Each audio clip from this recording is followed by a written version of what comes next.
L'absentéisme a augmenté de 33% ces 10 dernières années dans le secteur privé. Si en 2008, le travailleur belge était absent 9 jours et demi par an pour raison médicale, cette moyenne dépassait 12 jours en 2017.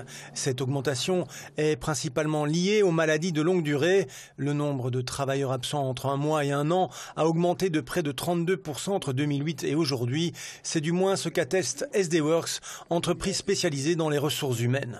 Il y a une première cause qui est le vieillissement de la population, qui est un élément qu'il ne faut pas négliger, puisqu'il apparaît clairement que c'est les plus de 50 ans qui sont les plus absents en longue durée dans nos statistiques. Ensuite, il y a toute une série de causes qui sont liées à la charge de travail, qui sont liées peut-être aussi au style de management. L'évolution est moins importante en ce qui concerne les personnes absentes sur une courte durée.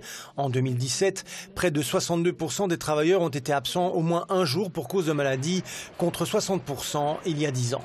Le fait d'être absent de courte durée désorganise beaucoup plus l'organisation que quelqu'un qui est absent sur une longue période. Et on constate chez nos clients qu'il y a une beaucoup plus grande sensibilisation et responsabilisation des travailleurs par rapport à ce type d'absentisme de courte durée.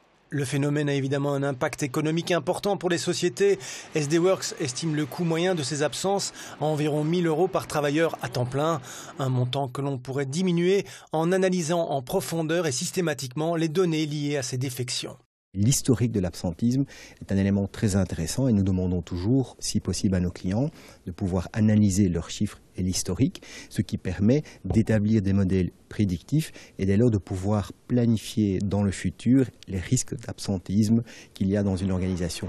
Et donc d'anticiper les remplacements, notamment pendant l'hiver, où des pics sont enregistrés.